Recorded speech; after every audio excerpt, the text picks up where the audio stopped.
बिस्मिल्लाहिर्रहमानिर्रहीम, अस्सलाम वालेकुम नाज़रीन, आप देख रहे हैं प्रोग्राम सिटी एट 10 और मैं हूं आपकी मेज़बान अना यूसुफ। इस दुआ और इस उम्मीद के साथ कि अल्लाह ताला हम सब के लिए आसानियां पैदा करे और हमें आसानियां बांटने की तौफीक अता फरमाए।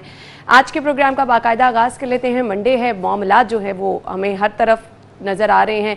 मुतालिबात के हवाले से भी बात की जाए, ताजरों की, पेफ स्कूल वालों की, तो वो भी अपने मुतालिबात के लिए सरापा एहतजाज है। तो इनके मुतालिबात के हवाले से हम आज के शो में बातचीत करने वाले हैं। साथ ही साथ आज के शो में कोशिश करेंगे कि एज़ यूजुअल जो हम न्यूज़ अपनी डिस्कस करते हैं उसमें आपके मसाइल और उनका हल तो ऑब्वियसली बहुत मुश्किल होता है, लेकिन कोशिश करेंगे कि आवाज़ जो है आपकी हम हुकाम बाला तक पहुँचा सके। साथ ही साथ रोज़ाना की तरह सेल्स प्रमोशन भी आज के प्रोग्राम का हिस्सा बनाएंगे और मार्केट की सूरत हाल भी आपको बताएंगे। सब्ज़ी मंडियों में क्या सूरत हाल है, इसके साथ साथ शहर की मवेशी मंडियों की सूरत हाल क्या है, ये सब चीज़ें आज के प्रोग्राम में शामिल करेंगे। फ़िलहाल सबसे पहले मौसम की सूरत हाल जान लेते हैं।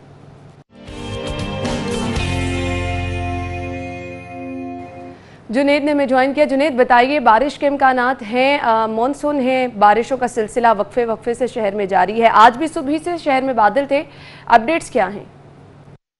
जी, हालिया बारिशों के बाद शहर का मौसम जो है वो खुशगवार हो गया और शहरियों ने भी जो है वो सुख का सांस लिया। और आज शहर में जो ठंडी हवाएं चल रही हैं उससे शहरी जो हैं महसूस हो सकेंगे। और आज अगर दर्जा हरारत की बात की जाए तो आज ज़्यादा से ज़्यादा दर्जा हरारत 34 डिग्री सेंटीग्रेड तक जाने का इम्कान है।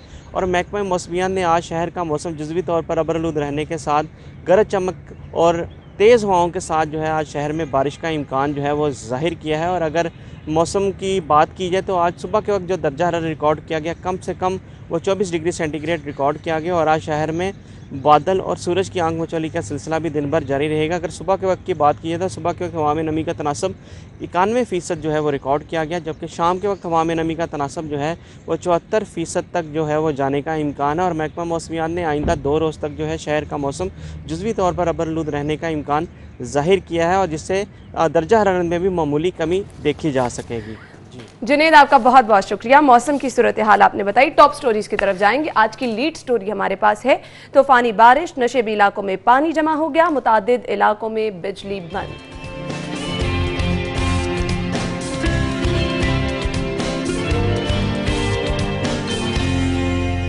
तूफान जी नाज़रीन, ये थी हमारी आज की टॉप स्टोरीज। डिटेल में डिस्कस करेंगे। स्टूडियो में हमारे साथ हमारे सीनियर रिपोर्टर शाहिद सिप्रा साहब मौजूद हैं। अस्सलाम वालेकुम सिप्रा साहब। वालेकुम अस्सलाम। क्या हाल चाल है आप? अल्लाह का करम, बिल्कुल ठीक ठाक। सिप्रा साहब, पहली खबर की तरफ आ जाते हैं। शहर में बारिशों का सिलसिला जारी है और हम देख रहे हैं मॉनसून है, बारिशों की पेशगोई भी की गई है, तैयारियों के भी दावे किए जा रहे हैं, लेकिन बार बार ये रूटीन में हम खबर डिस्कस कर रहे हैं, पानी भी जमा हो रहा है, बिजली का तफसीली निज़ाम भी मुतासर हो रहा है।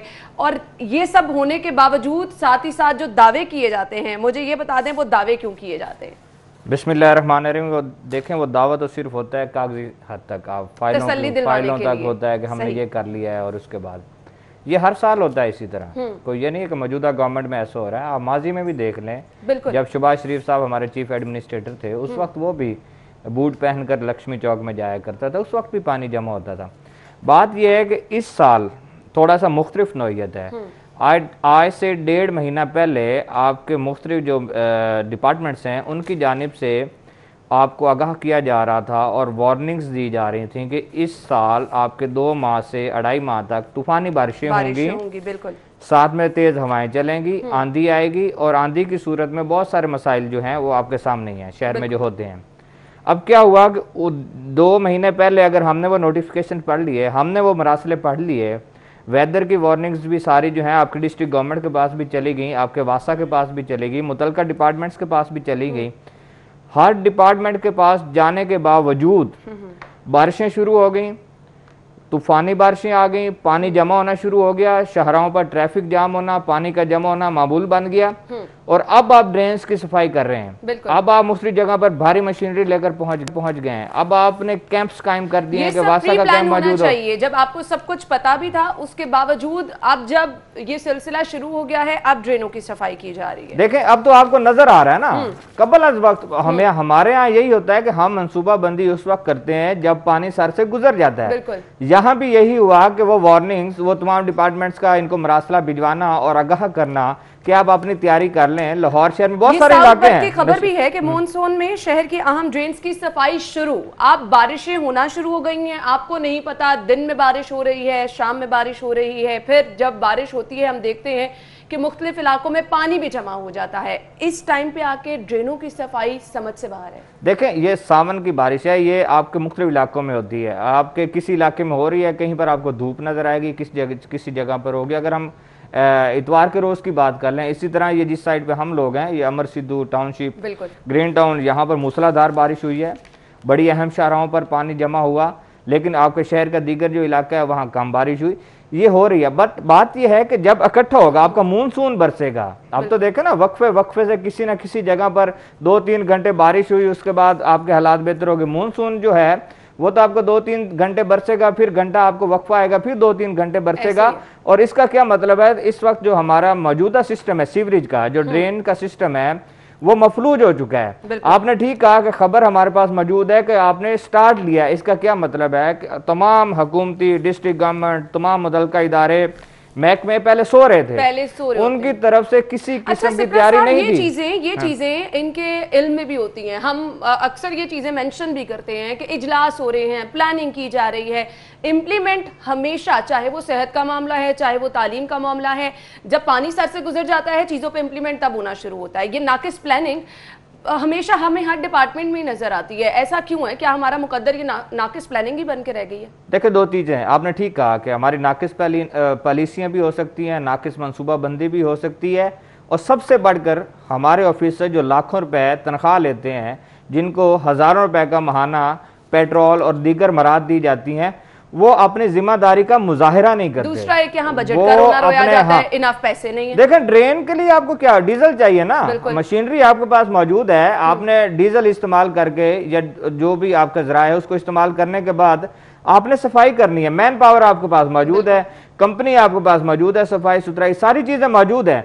हर चीज मौजूद होने के बावजूद, एक मुनज़्ज़म सिस्टम होने के बावजूद, अगर लाहौरियों को सड़कों पर बारिश की सूरत में रहमत की बजाय जहमत का सामना करना पड़ जाए, तो फिर क्या मतलब है कि आपके इदारे उस तरह से परफॉर्म नहीं कर रहे जिस तरह करना चाहिए। अच्छा, ये मैं जिस तरह पहले जिक्र कर रहा था कि हमारे हर साल का मसला है, ये हर साल ऐसा होता है। लेकिन इस साल चूंकि बारिशें ज्यादा हो रही हैं और साथ में तूफानी बारिशें जो हैं, आपका तेज आंधी का चलना, हवाएं तेज चलना, फिर दरख्तों का गिरना, तरसीली निज़ाम का मुतासिर होना, घंटों बिजली का बंद होना, ट्रांसफार्मर का डैमेज होना, और इस दौरान हब्स के मौसम में लोगों को घंटों बिजली बंदिश का सामना करना पड़ा। ये सारी चीजें चल रही हैं साथ साथ। लेकिन बात यह है कि जब आप सिस्टम अपग्रेड कर रहे होते हैं, जब आप कहते हैं कि हम 8-10 घंटे मौसम सरमा में बिजली बंद कर रहे हैं, सिस्टम अपग्रेड कर रहे हैं, वो अपग्रेडेशन आपकी एक बारिश में बह जाती है, तो फिर फायदा क्या होता है इसका? बिल्कुल ऐसे ही है। और उसका ये खमियाजा जो है आवाम को भुगतना पड़ता है कि आपको मॉनसून में घंटों की लोड शेडिंग जो है वो बर्दाश्त करनी पड़ती है। जो प्लानिंग है उसकी हकीकत क्या होती है वो सामने खुल के आ जाती है। मुझे सिर्फ ये बता दें, हमने बात की लेस्को की, हमने बात की ये ड्रेनों की सफाई के हवाले से, हमने बात की ट्रैफिक के निज़ाम के हवाले से। इस पे अब लोग क्या ये समझ लें कि इस पे आपकी जितनी मर्जी प्लानिंग हो जाएगी, जितनी मर्जी तैयारियां हो जाएंगी, शहर के वो इलाके जहां पर हम हमेशा पॉइंट आउट करते हैं कि कैंप्स भी लगे हैं वासा की जानिब से, LWMC का अमला भी वहाँ मौजूद है, वहाँ पर पानी की निकासी हम फिर भी जो है टाइमली मुमकिन नहीं बना सकते हैं। तो ये सब चीज़ें पता होने के बावजूद ये सिस्टम हमारा ऐसे ही चलता रहेगा। देखें, अगर मुझे पता है ना कि शहर के कौन से आपके नशेबी इलाके हैं जहाँ पर पानी जमा होगा, जहाँ पर लोगों को निकलना मुश्किल हो जाएगा, मैं गिनवा भी देता हूँ। आपका लक्ष्मी चौक है, उसके बाद आपका डेविस रोड है, डेविस रोड के बाद आप उस दूसरी साइड पर आ जाएं, ये CCP ऑफिस के सामने रेलवे स्टेशन, हाइस टर्मिनल, क्वींस रोड है, CCP ऑफिस के सामने पानी किस कदर जमा हो जाता है। इसी तरह ये टाउनशिप में आपकी ये मादरे मिल्लत रोड है, गार्डन टाउन है, गार्डन टाउन के बहुत सारे ऐसे इलाके हैं जहां पानी जमा। अच्छा, ये सारी चीजें आपके हुकूमती इदारों को नहीं पता। लॉरेंस रोड बोर्ड के सामने जो है वो, ये सारे कुछ चंद ऐसे इलाके हैं जहां पर पानी ने जमा होना ही होना है, चाहे थोड़ी बारिश हो चाहे ज्यादा बारिश हो। और यहाँ मुझे बताएं, अगर ये सबूत भी है कि आपने खुद वहां कैंप्स लगाए होते हैं, आपका अमला भी वहां पर मौजूद होता है, आपकी शक्कर मशीनें भी वहां पर मौजूद होती है, हर चीज मौजूद हो। मेरी बात सुने, हमने हमेशा मशीनरी के जरिए ही सीवरेज को चलाना है। हमने कुछ ऐसा नहीं करना कि वो अगर नकासी आपका मुस्तकिल निजाम हो जाए क्या हमने हमेशा 3 से 4 महीने तक वहां पे कैंप लगा के लोगों को नीली वर्दियां पहनाकर बिठाना है? ये क्यों ऐसा क्यों होता है? मुझे बताएं, जब आपको पता है कि हॉट स्पॉट है, ये इलाका नशेबी है, यहाँ पानी जमा ही होना है, तो आप उसका कोई मुतबादल ढूंढें, आप उसकी कोई ड्रेन सिस्टम ऐसा बनाएं कि हर साल ये इशू ना आए। 8 से 10 हॉट पॉइंट्स हैं जहां पर आपके ये पानी जमा होता है और लोगों को मुश्किलात होती है। अगर आप उसको अच्छा ड्रेन सिस्टम के जरिए कुछ उसकी मनसूबाबंदी कर लें या बना लें तो मेरे ख्याल में बड़ा अच्छा हो जाएगा। मुझे ये बताएं, इस वक्त जो आपका लॉरेंस रोड पर खुदाई हुई है, आपकी कंस्ट्रक्शन का काम चल रहा है, आप उस पर सीवरेज बिछा रहे हैं, मूनसून में मुझे बताएं किस जगह पर आप काम कर सकेंगे? हर घंटे बाद तो बारिश हो रही है, तो आप किस तरह उसके डेवलपमेंट का काम करेंगे? हमारे यहाँ हमने ये काम किसी और वक्त में करना होता है, लेकिन अल्टीमेटली दफ्तरों में फाइलें जाती हैं, फाइलों के बाद ऑफिसर आपको मिलते नहीं है, कहीं ना कहीं खजाने का इशू आ जाता है, कहीं आपको बजट नहीं मिलता, मल्टीपल इश्यूज इकट्ठे होते हैं और अल्टीमेटली हमारे वो फलाह के जो आवाम के प्रोजेक्ट्स हैं वो लेट होते हैं और उसका खमियाजा जिस तरह आजकल लोग भुगत रहे हैं, इसी सूरत में उनको सामना और ये ऐसी सूरत आएगी क्योंकि बारिशें भी होनी है, तेज बारिशों की पेशगोई की गई है मुख्तलिफ इलाकों में और प्लानिंग क्या है हमें नजर आ रही है। तो मेरे ख्याल से ये चीजें कि लाइट का जाना और इसके साथ साथ शहर पे ट्रैफिक, मुख्तलिफ इलाकों में पानी का जमा होना, ये इसी तरह से रहेगी, चाहे जितने मर्जी दावे जाएं, दावों की हकीकत आपके सामने आती रहेगी। सेकेंडली एक और चीज हम देखते हैं कि बहुत सारे ऐसे घर हैं जिनको टाइम पे आके वार्निंग दी जाती है कि जी आपकी खतरनाक इमारतें हैं, वॉल सिटी की बात कर लें मुतादिद, इस पे भी हमें कोई प्लानिंग नजर नहीं आती है। देखिए वो तो तब होता है ना जब खुदा न खास्ता इंसिडेंट हो जाता है, कोई एक आधा वाक्य आपको नजर आता है, जब आपको कहीं घर गिर गया, उसके बाद आपने कहा जी वो सर्वे करें, जी वो कितने 200 घर निकल आया, 300 घर निकल आया, वो उसको डिमोलिश होना चाहिए या उसकी प्रोटेक्शन होनी चाहिए। तो वो सारी चीजें वो हम लोग किसी हादसे का इंतजार कर रहे होते हैं। अल्लाह ना करे ऐसा हो, लेकिन बात यह है कि जब तक इंतजामी इदारे इस तरह के मामलात को नहीं देखेंगे तो उस वक्त क्या होगा? उस वक्त तक कुछ भी पॉसिबल नहीं होगा। ये चीजें वही होती हैं कि हर चीज की निशानदेही भी की जाए, सब चीजें हमारे सामने मौजूद भी हों, उसके बावजूद इस तरह का अगर इंसिडेंट होना चाहिए तो फिर मैं तो यही कहूंगा उन लोगों को कानून के कटहरे में खड़ा करना चाहिए जिनकी जिम्मेदारी है, और अगर ऐसा जो लोग ये सर्वे करते हैं। अगर ये सजा जजा का निजाम होता तो हमें ये चीजें यहाँ पे डिस्कस करने का मौका ही ना मिलता, फिर हम सब अच्छा बता रहे होते। खैर अगली खबर की तरफ भी जाएंगे और ये बारिशों के असरात हमें मवेशी मंडियों में भी नजर आ रहे हैं। अब वहां पर किसने हालात को संभालना है, वहां जिम्मेदार कौन है, वहां जो नुकसान हो रहा है उसका जिम्मेदार कौन है, वहां जो इंतजामात के दावे किए गए थे उनकी हकीकत भी सामने आ गई। डिटेल में डिस्कस करेंगे, ब्रेक के बाद हमारे साथ रहिएगा।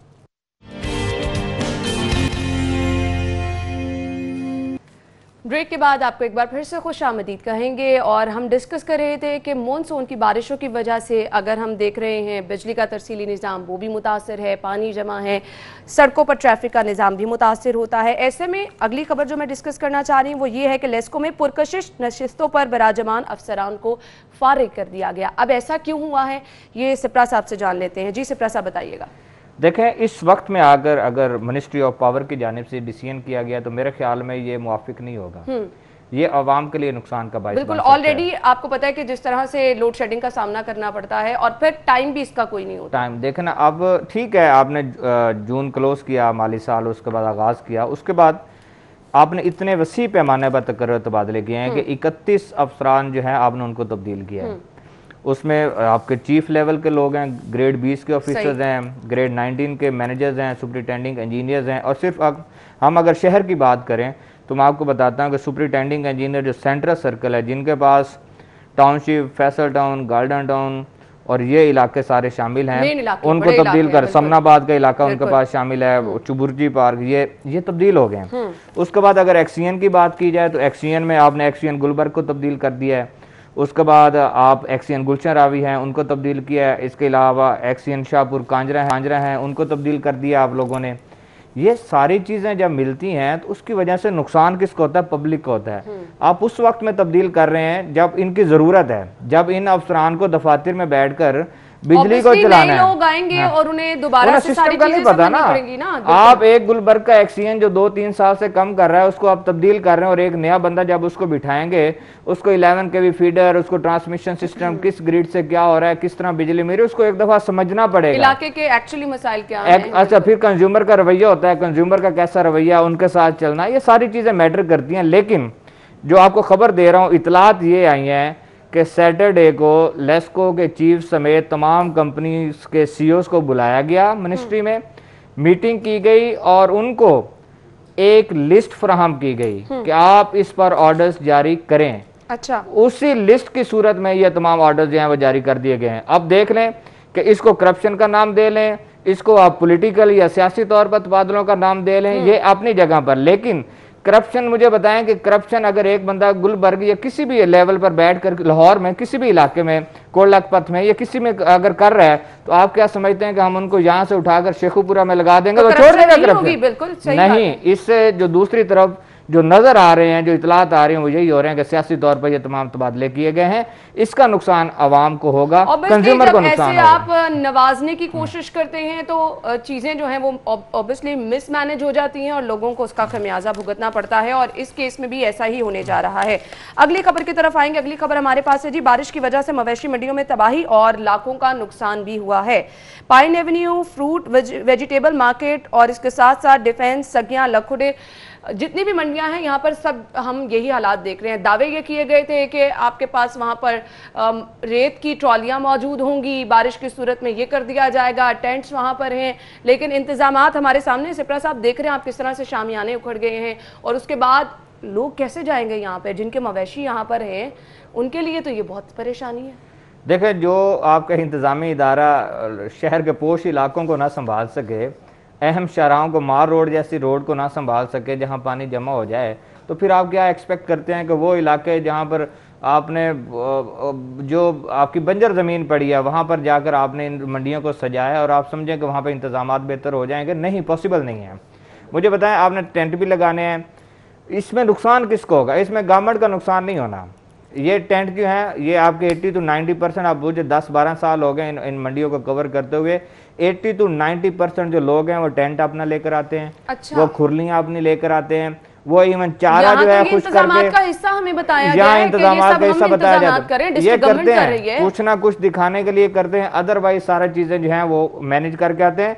जो आपके रेगुलर व्यापारी हैं, जिन लोगों को पता है कि हमने हर साल जानवर लेकर जाना है और वहां बिठाने हैं। सही। अब बात यह है कि जानवर अगर खुदा ना खास्ता बीमार होते, इस मौसम में बीमार होंगे, अगर उन पर बारिश पड़ेगी वो गीले होंगे, वो बीमार होंगे, बीमारी के बाद उनको प्रॉपर तरीके से इलाज नहीं मिलेगा, तो नुकसान किसको होगा? व्यापारियों का। सेकेंडली किसका नुकसान होगा? हम और आप लोगों ने इनसे खरीदारी करनी। बिल्कुल, और फिर महंगाई हम महंगाई। अच्छा, ईद उल अजहा आ गई करीब, अगले 2-3 दिन बाद लोगों ने खरीदारी शुरू कर देनी है। सिर्फ कोरोना वायरस की वजह से लोग थोड़े से खौफजदा हुए थे कि ले रहे हैं, अदरवाइज ये वीक गुजरने की देर है, एंड होगा, आखिरी जो वीक होगा इसमें आप देखिएगा कि क्या गहमा गहमी नजर आती है आपको। लेकिन इंतजामात, आपकी बात ठीक है कि अगर इंतजामात आपने करने हैं तो रेत की ट्रॉलियां भी आपको मिल जाएंगी। अगर रावी से लोग निकाल कर, ठेकेदार निकाल कर लाखों रुपए महाना, करोड़ों रुपए महाना कमा रहे हैं, तो वही रेत उठाकर आप मंडियों में फेंक सकते हैं, कोई इतनी बड़ी बात नहीं है। बात यह है कि सिर्फ जिम्मेदारी का आपने मुजाहिरा करना है, आपने उन लोगों का ख्याल करना है जो आपको सर्विसेज देने के लिए दूर दराज इलाकों से आए हैं। कुछ नहीं नजर आ रहा, लेकिन हमने प्रॉपर शो किया जिसमें बताया गया कि वहां रेस्क्यू एहलकार मौजूद होंगे, वहां पे ये कैंप लगाया जाएगा, वहां पर आपके LWMC के एहलकार मौजूद होंगे, वासा का अमला मौजूद होगा, फौरी तौर पर निकासी मुमकिन बनाई जाएगी। यहाँ तो मुझे कुछ ऐसा नजर नहीं आ रहा है। मुझे बताएं, हम इन व्यापारियों ने रेस्क्यू 11-12 को क्या करना है? महकमा सेहत के कैंप को वहां पे क्या करना है? उनके पास शेल्टर ही नहीं है, जानवर बिठाने के लिए कोई जगह ही नहीं है। मुझे तो चीजें अब एक एक चीज देख के याद आ रहा है। आपको कहा गया लाइव स्टॉक के कैंप लगाए जाएंगे वहां पर, तो यहाँ तो कुछ नहीं नजर। ये देखना, खुद के बैठने के लिए उनके पास जगह नहीं है, जानवर उनके बीमार हो जाएंगे। अच्छा, आप रोना किसका रो रहे हैं जी? लाइटनिंग टूट गई है जी, लाइट्स हमारी टूट गई है। भाई लाइट्स, आपने बजट होगा ना आपकी मंडियों का, बिल्कुल करोड़ों रुपए का बजट होगा, कहाँ जाएगा वो? कहाँ जाएगा? बिल्कुल। लेकिन बात यह है कि वो लोग जो लाखों की तादाद में यहाँ आ रहे हैं, जानवर लाखों की तादाद में यहाँ आ रहा है, आपने उनका ख्याल करना है, वो आपकी अवलीन तरजीह होनी चाहिए। बिल्कुल। बजाय कि आप लाइट्स का कहें कि हमारे पोल गिर गए हैं, हमारे टेंट फट गए हैं, ये तो सब सेकेंडरी चीजें हैं, इनको हमने कुछ नहीं करना। बात फिर वहीं पर आ जाती है कि व्यापारियों को आप सर्विसेज अच्छी देंगे, उनको बैठने की अच्छी चीजें देंगे, उनको आने से शेल्टर मिलेगा, साया मिलेगा, चारा अच्छा मिलेगा, वो लोगों को भी ये जो अभी हमने इंतजाम देखे सिप्रा साहब, इसके बाद पॉसिबल नजर नहीं आता, बिल्कुल नहीं। और ये बारिश होनी है, बिल्कुल और ये शाम में हो रही है, रात में हो रही है, सुबह बारिश हो रही है, आपको ये आपके साथ साथ चलना है। और फिर देखें अपनी मदद आपके तहत अगर व्यापारी कुछ कर लेंगे तो हो जाएगा, अदरवाइज यहाँ पर कुछ नहीं नजर आ रहा। अगली खबर में साथ ऐड करना चाहूंगी, दावे बड़े बड़े किए गए कि एसओपीज की खिलाफ वर्जी नहीं की जाएगी, इन चीजों का ख्याल रखा जाएगा। डिस्ट्रिक्ट गवर्नमेंट की टीमें जो हैं मुख्तलिफ मवेशी मंडियों में टाइम टू टाइम जाकर छापे मारेंगे, जहां कहीं एसओपीज की खिलाफ वर्जी की गई वहां पर जो है कार्रवाई की जाएगी। अब ऐसी हकीकत भी हमें कहीं नजर नहीं आ रही। इस पर बात करते हैं, ब्रेक के बाद हमारे साथ रहिएगा। ब्रेक के बाद प्रोग्राम में आपको एक बार फिर से खुशामदीद कहेंगे। अगली खबर की तरफ जाएंगे। अगली खबर हमारे पास है जी, मवेशी मंडियों की सूरत हाल हमने डिस्कस की है, लेकिन यहाँ पर जहाँ दीगर इंतजामात हैं वहाँ पर एसओपीज़ की खिलाफ वर्जी भी मुसलसल जारी है और इस पर कोई पूछने वाला नहीं है। कान्हा, LDA सिटी, काछा मंडी में खरीदारों के साथ बच्चे भी आ रहे हैं। क्या कहेंगे सिप्रा साहब? देखिए, ये तो फिर सारा हमारी आवाम का इशू है ना। हमारी पब्लिक अगर साथ नहीं देगी तो फिर यही हालात। अवाम तो हम बार बार मेंशन करते हैं कि इन इस खबर में तमाम जिम्मेदारी मैं आपके लाहौरियों पे डाल रहा हूँ। बिल्कुल, इसमें कोई किसी डिस्ट्रिक्ट गवर्नमेंट का कोई मामला नहीं है, कहीं किसी आपकी मंडी लगाने वाली इंतजामिया के नहीं है। आपको जब गवर्नमेंट कह रही है कि आप 2 बंदे जाएं, आप बच्चों के साथ ना जाएं, बूढ़ों के साथ ना जाएं, फैमिलीज के साथ ना जाएं, देखें पिकनिक तो है नहीं ना। आपने सुन्नत इब्राहिमी की अदायगी करनी है, आप अपना जानवर खरीदने जा रहे हैं, अव्वल तो अभी देखने जा रहे हैं, खरीदार तो कम ही लोग हैं ना, तो देखने जाने की बजाय आप रुकें, अभी आप उस वक्त जाएं जब आपने खरीदारी करनी है, जब आपने जहन बना लिया है कि अब मैंने खरीद कर लाना है। एसओपी आपकी मार्केट्स में हम लोग इम्प्लीमेंट ना करवा सके, आपके जितने बाजार हैं वहां पर इम्प्लीमेंट ना करवा सके, आपके मिनिस्टर हजरात जो हैं वो दौरे भी करते रहे, सख्ती भी करते रहे, ऑर्डिनेंस भी आ गया, पुलिस रोकती भी रही, ट्रैफिक पुलिस चलान भी करती रही, उसके बावजूद आप इन एसओपीज पर अमल दरामद करवाने में नाकाम ठहरे। अब मुझे बताएं कि कई एकड़ पर मुहित जहां पर ये बकर मंडी और मवेशी मंडी लगाई गई है, जिसके मल्टीपल रास्ते हैं, बल्कि रास्ते ही रास्ते हैं, तो आप उनको कैसे सिक्योर कर पाएंगे कि यहाँ पर आने वाले जो लोग हैं वो एसओपीज पर अमल दरामद करें? मैं ये टोटली जिम्मेदारी आपके लाहौरियों पर डाल रहा हूँ, चाहे वो नाराजगी का इजहार करें। देखें, एक वबा है, एक वायरस आया हुआ है, इससे हम लोगों ने महफूज रहना है और हुकूमत कह रही है, इवन आपके प्राइम मिनिस्टर कह रहे हैं कि हम लोग इस वक्त बहुत कंट्रोल सिचुएशन जो हमारी वो आ चुकी है, तो हमें त्यौहार जो मनाना है उसको एसओपीज के मुताबिक मनाना है। बिल्कुल। तो आप एक कम से कम मास्क तो लगा सकते हैं ना, बिल्कुल। कम से कम अपने बच्चों को घर पर ठहरा तो सकते हैं, बिल्कुल। कम से कम बूढ़े जो लोग साथ लेकर जा रहे हैं उनको तो घर पर क्याम करवा सकते हैं। ये 3-4 चीजें हैं ना, तो इस पर अमल दरामद करवाने के लिए मैं फिर एक दफा अपने चैनल की तरफ से रिक्वेस्ट करूंगा कि ये लोग वबा को अभी सीरियस लें, अभी खत्म नहीं हुई है, अभी केसेस रिपोर्ट हो रहे हैं। मुझे सिर्फ ये बता दें, आपने सही कहा, इसकी तमाम तर जिम्मेदार शहरी हैं जो कि खुद अपने बच्चों को घर से लेकर जा रहे हैं, खुद बूढ़ों को घर से लेकर जा रहे हैं। अब मुझे सिर्फ ये बता दें, जो हमने ये दावे किए कि इंतजामात का हिस्सा होंगी ये चीज़ें, कि हमने वहाँ पर अपनी टीमें तैनात की हैं, कोई यहाँ पर नहीं आ सकेगा, इस चीज़ को इम्प्लीमेंट कराया जाएगा। अब जहाँ पर लोग ताउन नहीं करे वहाँ बाय फोर्स इस चीज़ को इम्प्लीमेंट कराना अब डिस्ट्रिक्ट गवर्नमेंट की जिम्मेदारी है या नहीं है? मुझे पता है जिम्मेदारी, आपके पास ऑर्डिनेंस मौजूद है। देखें, आज आप इनको फाइन करेंगे, आप इन पर कोई मुकदमा दर्ज करवाएंगे, इनको कानून के कटहरे में लाएंगे, तो आवाम आपको तनकीद का निशाना बनाना शुरू कर देगी। लेकिन उस हालत तक हमें जाना ही नहीं है ना। सही। हम लोगों ने खुद अपनी जिम्मेदारी का मुजाहरा करना है। जब हमें एहसास हो जाएगा कि हम लोग अपनी जिम्मेदारी का मुजाहरा करें, मुझे बताएं कि अगर हमारे पास केसेस मौजूद हैं, यही लोग अगर मंडियों में जाएंगे, व्यापारियों से मुलाकात करेंगे, और यही व्यापारी, जिस तरह मैंने लास्ट प्रोग्राम में कहा था कि कस्बा कस्बा गांव-गांव जाएंगे, तो फिर हालात खराब होने के चांसेस मौजूद हैं। इसलिए एसओपीज पर अमल दरामद करें। अगर कोरोना वायरस या वबा ने फैलना भी है तो उसका फैलाव कम से कम हो। बिल्कुल। इसलिए फिर यही है कि फिर हुकूमत सख्ती करे। देखें, शुरू में जब वबा आई, पुलिस ने नाके लगाए, पुलिस ने सख्ती की, ट्रैफिक पुलिस ने चलान करना शुरू किए, तो हालात बेहतर हुए। मास्क पर मामला आया, मास्क पर सख्ती की, लोगों ने मास्क लगाना शुरू कर दिया। आया कि हमने हर काम जो है वो फोर्सफुली करवाना नहीं, हमें जिम्मेदारी का भी मुजाहिरा करना है। और मंडियों में कोई आपका एक्स्ट्रा टाइम खर्च नहीं हो रहा, कोई पैसे खर्च नहीं हो रहे, सिर्फ और सिर्फ आपने एहतियात ये करनी है, मास्क आपने पहनना है, गैदरिंग में आपने जहां कहीं पे भी जा रहे हैं रश ज्यादा नजर आ रहा है, थोड़ा सा देखिए मंडी में आप लोगों ने जाना है, वहां पर रश होना ही होना है, इसमें दूसरी राय नहीं है। बिल्कुल। तो आप मास्क लगाएं, ग्लव्स का इस्तेमाल करें। देखिए गवर्नमेंट कह रही है ना, ग्लव्स पहने, मास्क लगाएं, जाएं, अपने खरीदारी करें, कोई किसी को नहीं रोक रहा। सिर्फ इतना कह रहे हैं कि जहां 4 लोग जा रहे हैं एक जानवर खरीदने के लिए, वहां 2 जाएं, 2 चले जाएं। मेरे ख्याल में 1 ही चला जाए। बिल्कुल। अच्छा होता क्या है कि बाज़ औक़ात ये होता है कि जो खरीदार है उसको मालूम नहीं होता कि मैंने किस किस्म का जानवर लेना है। वो अपना दोस्त होता है, वो उसको समझता है कि ये समझदार है, मुझे अच्छा जानवर लेकर देगा। ठीक है, अच्छी बात है, जाना भी चाहिए। देखें सुन्नत इब्राहिमी की अदायगी जो है वो खूबसूरत जानवर से ही स्टार्ट होती है। होता है हर किसी हाँ, वो शौक होता है और शौक की ही कीमत होती है। और सारी चीजों खूबसूरत जानवर खरीदना भी चाहिए।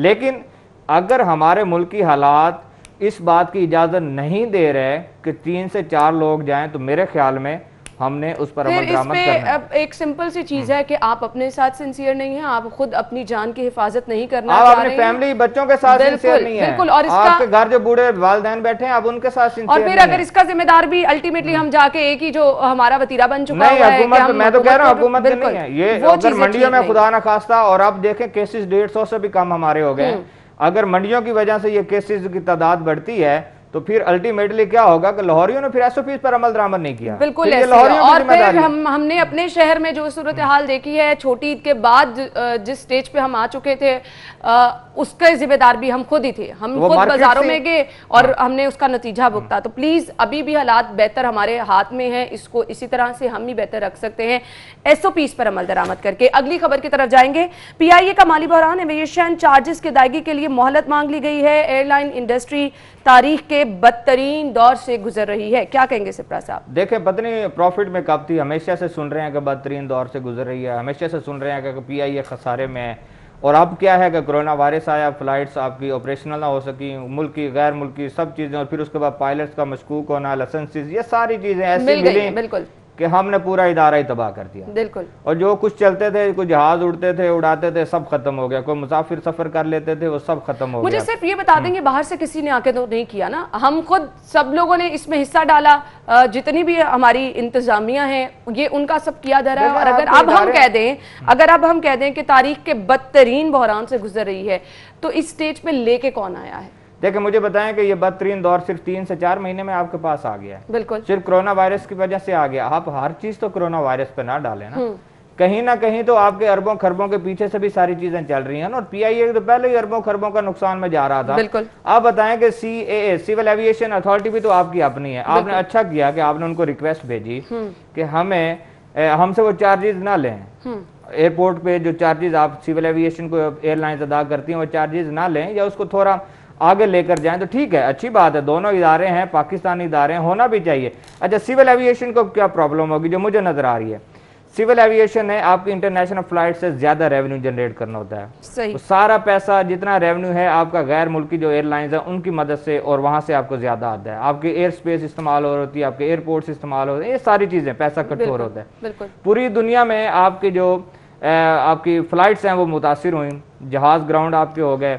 उसके बाद क्या हुआ कि सिविल एविएशन का अपना बहरान आ गया, मुतासिर हुआ, वो सामने पीआईए अपना मुतासिर हुआ। और फिर अल्टीमेटली पीआईए के पास पैसे नहीं होंगे, सीए तो मांगेगा। बिल्कुल। सीए ने अपने इंतजाम चलाने, तनख्वाहों की अदायगी करनी है, सारे मामला देखने हैं।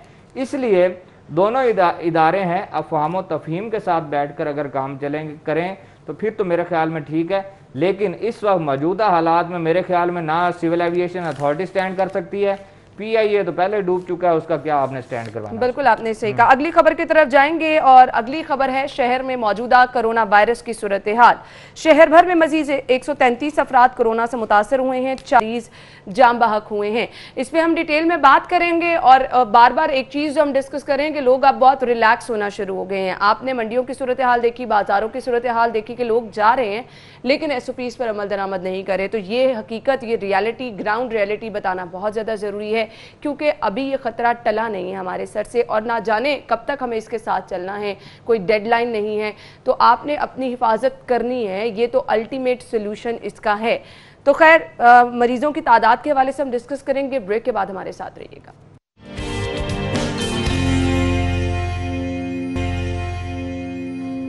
ब्रेक के बाद खुशामदीद। तो शहर में कोरोना की सूरत हाल मौजूदा ये है कि मरीजों की तादाद कदरे कम हुई है, लेकिन वो जो लोगों में खौफ मुकम्मल तौर पर ख़त्म होता जा रहा है वो लम्हा फिक्रिया है। क्या कहेंगे सिप्रा साहब? देखिए, बिल्कुल आपने ठीक कहा कि वो जो खौफ था उसको ख़त्म नहीं होना चाहिए।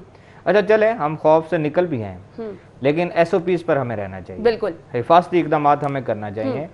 उसका क्या फ़ायदा होगा कि हम जिस तरफ हालात कदरे बेहतर हो रहे हैं, और अल्लाह करे मज़ीद भी बेहतर हों, और लग भी रहा है कि शायद हम बेहतरी की तरफ जा रहे हैं, तो मेरे ख्याल में हालात अब ये सारी सूरत हाल जितना टाइम हमने इसमें गुजारा है, मैं एक ये घर में डिस्कशन करी थी कि अब हम लोगों को ये चाहिए कि अगर हमारी जान छूट भी जाती है इस वबा से, तो एक रश वाली जगह पे हमें खुद को ये अब देखना है कि आपने मास्क जरूर पहन के जाना है। देखें, ये हमेशा अब रहेगा, ये होना चाहिए ना। आपको इतना मुश्किल टाइम से कुछ तो सीखना चाहिए। देखें, मुश्किल टाइम था तो नहीं सीखे, मुश्किल टाइम गुजर जाएगा तो क्या सीखेंगे। बात यह है कि हमारे यहाँ आखिर में जो हमारी आवाम की जो जिम्मेदारी है, उस जिम्मेदारी पर हम लोग अमल दरामद नहीं कर पाते, उस जिम्मेदारी का हमें एहसास नहीं होता, और जब तक वो एहसास हम लोगों में बेदार नहीं होगा उस वक्त तक ये हालात बेहतर नहीं होते।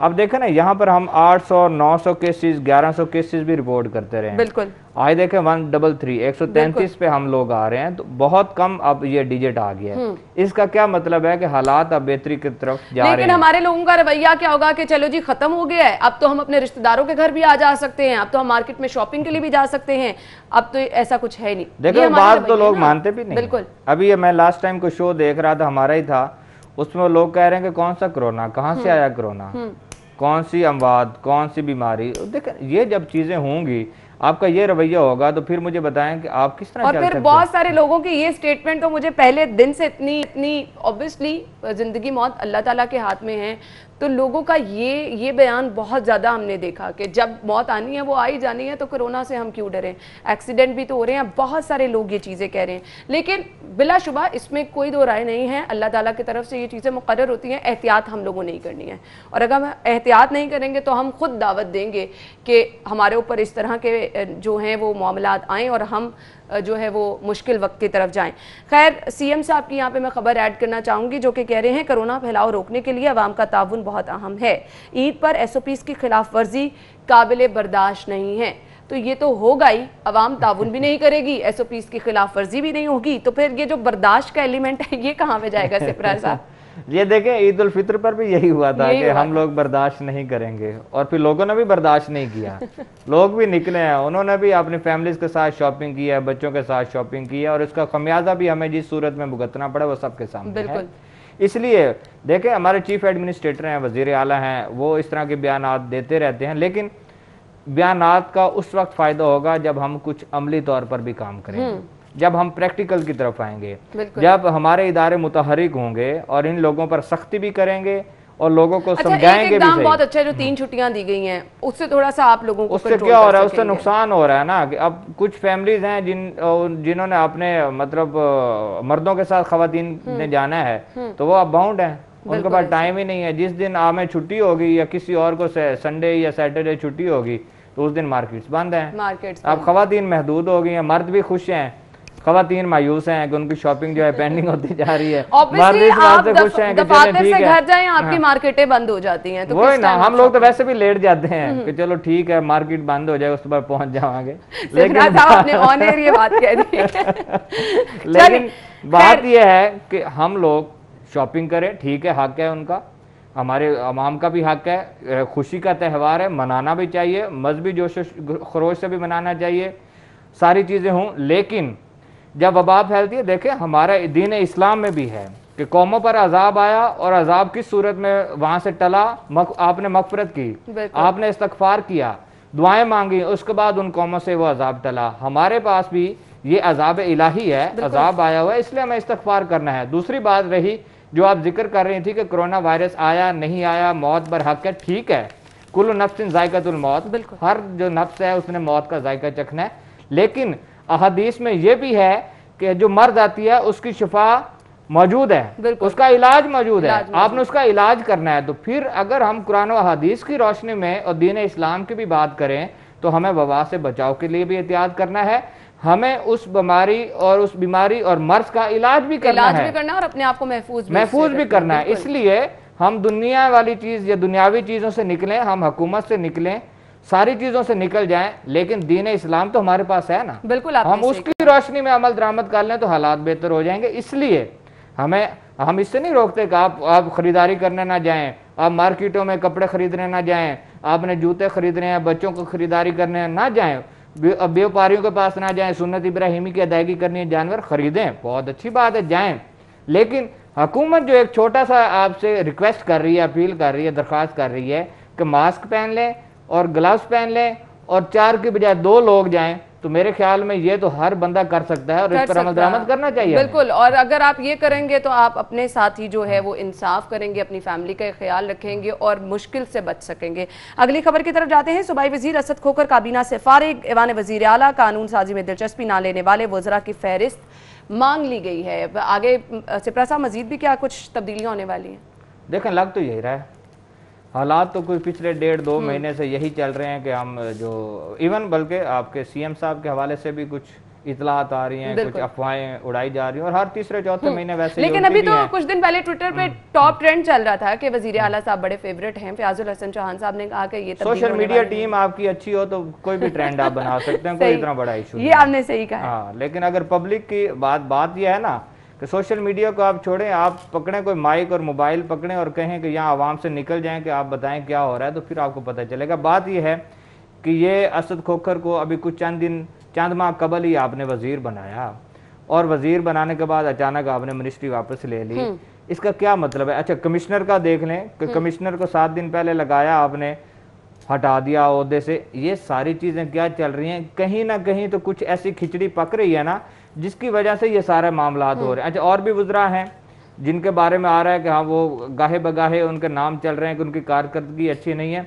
मुझे ये बताएं, जब तक आपका लीडर अच्छा नहीं होगा, जब तक आपका उस्ताद अच्छा नहीं होगा, तो नीचे आप किस तरह काम करेंगे? मुझे बताएं कि हमारे जो वज़ीर आला पंजाब उस्मान बुज़दार साहब हैं, काबीना को लेकर किसने चलना है? ये उनकी जिम्मेदारी है जी। इसका क्या मतलब है? जो सूबाई वजीर काम नहीं कर रहा तो फिर ये उन्हीं की जिम्मेदारी है, उन पर जिम्मेदारी डालनी चाहिए। अगर आपकी निगरानी में एक वजीर काम नहीं कर रहा और फिर आपकी पीटीआई जो जमात है उसकी जो पॉलिसियां हैं उसके मुताबिक वो काम नहीं कर रहा, तो इसका क्या मतलब है कि आपकी जो ग्रिप है, आपका जो उसको कहते हैं कि मजबूत होना, ग्रिप मजबूत होना, वो फिर नहीं है। तो फिर उसका नुकसान आप क्या कर रहे हैं कि कुछ इतने 5-6 आपने ऑफिसर कमिश्नर तब्दील कर दिए, आपने चीफ सेक्रेटरी बदल दिए, आईजी बदल दिए, वुज़रा आप बदल रहे हैं, फेडरल में चले जाएं वहाँ मुआवनीन देख लें, वहाँ वुज़रा की तब्दीलियाँ। तो फिर तब्दीली से तो तब्दीली अगर होती है तो फिर आ जाए ना, आ नहीं ना रही, मसला ये है। तब्दीली से और तो तब्दीली आई नहीं, ये तब्दीली हमें नजर आना शुरू हो गई। और खैर इस तब्दीली का अब सिलसिला शुरू हो गया, आगे देखें ये तब्दीली का सिलसिला कहाँ तक जाता है। सिपरा साहब, अगली खबर में ऐड करना चाहूंगी, वक्त कम है। सब्जियों फलों के नरखों में होशरुबा इजाफा, मॉडल बाजारों में भी कीमतें बढ़ गई हैं। इतवार को जो मॉडल बाजार लगाए जाते हैं वो मॉडल क्यों कहलाते हैं, ये जरा मुझे वाज़ेह कर दें। वो मॉडल इसलिए कहलाते हैं कि एक छत तले आपको आसानी से चीजें मिल जाएं, फैमिलीज जाएं, आसानी से खरीदारी कर लें। लेकिन चूंकि त्यौहार आ रहा है और उम्मत मुस्लिमा ने चूंकि प्रॉफिट कमाना है, नफा कमाना है, माजरत के साथ बिल्कुल आपकी क्या चीज बढ़ेगी? आप खतून खाना, आपको पता होगा, आपके हरी मिर्च का रेट बढ़ेगा, अदरक का रेट बढ़ेगा, टमाटर ऑलरेडी बढ़ रहा है, लहसुन का रेट बढ़ेगा और प्याज आपका रेट बढ़ेगा। और ये सब चीजें आपको एक खाना बनाने के लिए खाना बनाने के लिए आपको चाहिए। तो इसके बाद आप देखें अगर ये चीजें बढ़ रही हैं और हुकूमत खामोश, टमाटर 20 रुपए पे 100 रुपए चला गया, बिल्कुल, और 100 से मेरे ख्याल में ईद तक 300-350 तक चला जाएगा। यानी हम लोगों को ये कह देते हैं, हम लोगों को ये कह देते हैं स्टोर कर लें। सिपरा साहब, वक्त कम है, बहुत बहुत शुक्रिया आपका। नाज़रीन, ब्रेक की तरफ जाना है, ब्रेक लेंगे, आप न्यूज हेडलाइंस जानिए। हम शो में दोबारा हाजिर होंगे, हमारे साथ रहिएगा। ब्रेक के बाद आपको एक बार फिर से खुशामदीद कहेंगे और प्रोग्राम के इस हिस्से में हम बात करने वाले हैं ताजिरों के हवाले से, जो कि अपने मुतालिबात के लिए एक बार फिर से सरापा एहतजाज हैं और ताजिरों की जानिब से भरपूर एहतजाज किया गया। इस्लामाबाद की जानिब मार्च भी किया गया। 31 जुलाई तक की डेडलाइन भी दे दी गई है कि अगर उनके मुतालिबात नहीं माने जाते तो फिर एहतजाज का दायरा कार वसी किया जाएगा।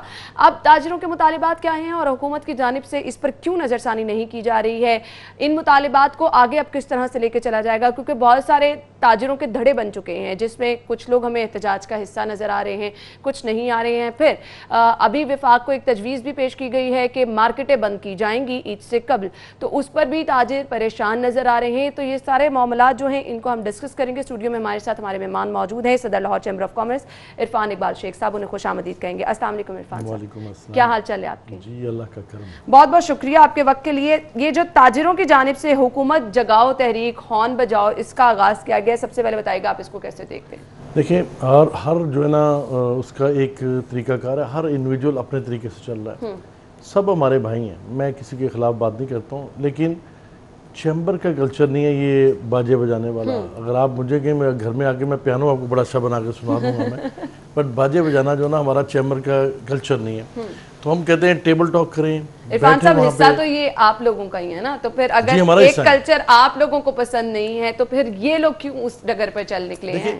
देखिए, एक अंजुमन ताजरन का एक हिस्सा ही है, एक हिस्सा है। अंजुमन ताजरन 4 हिस्सों में बटी हुई है, उसका एक हिस्सा ही है। इन्होंने अपनी एक तहरीक चलाई है, उसके पीछे क्या मकसद है थोड़े से मुझे इसके बारे में इतना नहीं पता, लेकिन ना मैं इसमें जाना चाहता हूँ। मेरा असल मकसद ये है कि अगर आपने गवर्नमेंट के साथ कोई बात मनवानी है तो गवर्नमेंट के साथ टेबल टॉक पे बात करें, आपकी बात मानी भी जाती है, सुनी भी जाती है। और हमने तो ये देखा है, पीछे भी आपने देखा होगा, कोई भी जो मसला हुआ है गवर्नमेंट के साथ हमने बैठ के टेबल में अपने मुतालबात को हल करवाया, लोगों की मार्केट्स खुलवाई। और अभी भी जो आपने बात कर दी कि जी 25 के बाद जो ना बंद होने जा रही है मार्केट्स, तो मेरा नहीं ख्याल कि हम मार्केट्स बंद होने देंगे। इंशाल्लाह मार्केट्स खुलेंगी, खुलनी चाहिए। और मेरा अपना ख्याल है कि सैटरडे संडे भी खुलना चाहिए अब, ताकि लोग आसानी के साथ जा सकें। देखिए, पिछली जो अपनी गलतियों से उससे सबक सीखना चाहिए। हमने अब डिस्टेंस जिसकी हम बार बार बात कर रहे हैं, जब आपने डिस्टेंस मेंटेन रखना है तो वो लोगों में एक जो चीज़ है ना कि अच्छा जल्दी से घर चले जाएं, मार्केटें बंद हो जाएंगी, फिर आपके पास सैटरडे संडे की अपॉर्चुनिटी अवेलेबल नहीं है, तो लोगों ने वीक डेज में ही जाना है, तो फिर हम रश को तो खुद कम नहीं करना चाहते। एग्जैक्टली, मैं यही कहना चाहता हूँ कि गवर्नमेंट को इस चीज़ को अब समझ लेना चाहिए कि सैटरडे संडे बेसिकली वो लोग जाते थे जो सारा हफ्ता अपने बिजनेस में मसरूफ़ रहते हैं, और सैटरडे संडे छुट्टी होती है जो अपने बच्चों के साथ जाके शॉपिंग करते हैं। तो इस चीज़ को आप कंट्रोल करें, इसको ओपन कर दें। मेरा अपना ख्याल है ईद के दिन जो है ना कम से कम लास्ट 7 डेज़ गवर्नमेंट को चाहिए कि इसको ओपन कर दे, 24 घंटे के लिए ओपन कर दे, ताकि वो लोगों का रश ना बन सके और लोग उस तरह से जाके एक दूसरे के साथ टकराएं ना। ये कि ईद बढ़ाओ कहिए ना, इसको आप अपना इस चीज़ की अहमियत को समझें। और यही बात आपके इस प्लेटफॉर्म से मैं बताना चाहता हूँ कि ये सैटरडे संडे भी बंद खुलना चाहिए। और ये जो कह रहे हैं कि जी हमने बंद कर देना है, मैं समझता हूँ कि बिल्कुल ही प्रॉब्लम हो जाएगी। लेकिन इरफान साहब, आपने कहा प्रॉब्लम होगी, अभी तो ये तजवीज़ पेश की गई है, विफाक के पास जाता है, तो अगर ये मामला हो जाता है तो फिर हम देखते हैं एक बार फिर से ताजिर, अभी तो एक धड़ा हम देख रहे हैं, उसकी तरफ मैं आना चाहूँगी, लेकिन ये एक बड़ा मसला है क्योंकि लोग भी अब इस चीज़ का इंतज़ार कर रहे हैं, टाइमिंग क्या होंगी, आप बाजार किस टाइम पर जा सकते हैं। अब एक ये खबर आ जाना कि मार्केट्स बंद करने की मुशावरत की जा रही है, तो मुझे बताएं इस पर फिर क्या आप लोग आवाज़ उठाएंगे? बिल्कुल उठाएंगे, 100% उठाएंगे। हम देखिए, कोई भी जो हमारा कम्युनिटी का मुतालबा है, हम उस मुतालबे के हक़ में हैं। अब ये जो कहते हैं कि जी इसमें शनाख्ती कार्ड नहीं होना चाहिए, तो हम शनाख्ती कार्ड ना होने के हक़ में हैं। हमारी चीज़ें मुश्तरका तौर पे पेश की गई थी, लेकिन कुछ लोग अपने तौर पे उसको ले जाना चाहते हैं, जिस तरह से करना चाहते हैं, तो उनका अपना एक तरीका है। तो हमारा चैम्बर का तरीका डिफरेंट है। हम बात करेंगे, डिस्कस करेंगे, गवर्नमेंट के साथ टेबल पे बैठेंगे, इंशाल्लाह गवर्नमेंट से अपनी बात को भी मनवाएंगे और गवर्नमेंट आपकी बात सुनती भी है। देखिए, कुछ चीज़ें ऐसी हैं जिसमें प्रॉब्लम हुई पहले हमें, बट अब मैंने देखा कि जब गवर्नमेंट के साथ आप टेबल में बात कर रहे हैं तो गवर्नमेंट आपकी सुन रही है। ऑब्वियसली बार बार बात की जाती है कि ताजरों के मुफादात, अवाम के वसी तर मुफादात, तो उसमें ये सब चीज़ें आती हैं। अवाम ने मार्केटों में जाना ही जाना है, और अगर आप इनफ टाइम देंगे तब आप मसाइल से बच सकेंगे। इरफान साहब, अब मैं ये रैली की तरफ आना चाहूँगी। इस रैली, ये इस्लामाबाद की तरफ मार्च किया, हॉर्न बजाओ हुक्मरान जगाओ। अब ये लोग जो हैं, ये जो धड़ा है, इनके एक्चुअल मुतालिबात क्या हैं, मुझे सिर्फ ये बता दें। मुतालबात तो वही हैं, 100% वही मुतालबात हैं। सिर्फ वो अपना, देखिए मैं बताता हूँ, हर इंडिविजुअल बंदे का एक अपना तरीका है। तो हमारे नईम मीर साहब जो है ना, वो अपने तरीका से चलते हैं। हमारे भाई हैं, हमारे बिजनेस कम्युनिटी का हिस्सा हैं, हमारे मुतालबात भी एक है, बट उनका मुतालबात पेश करने का तरीका और है, हमारा तरीका और है।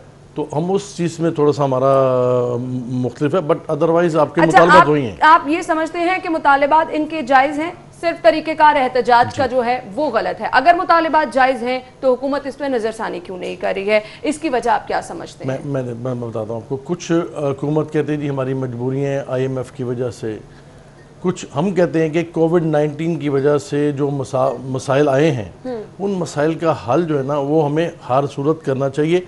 देखिए हमें पॉलिसीज़ अब चेंज करनी चाहिए, कोविड-19 के मुताबिक चेंज करनी चाहिए। हम 3 चीज़ें मैं बता रहा था पहले भी कि लाइफस्टाइल भी हम अपना चेंज करेंगे, हम अपनी बिजनेस स्ट्रेटजीज भी चेंज करेंगे, गवर्नमेंट अपनी पॉलिसीज भी चेंज करे।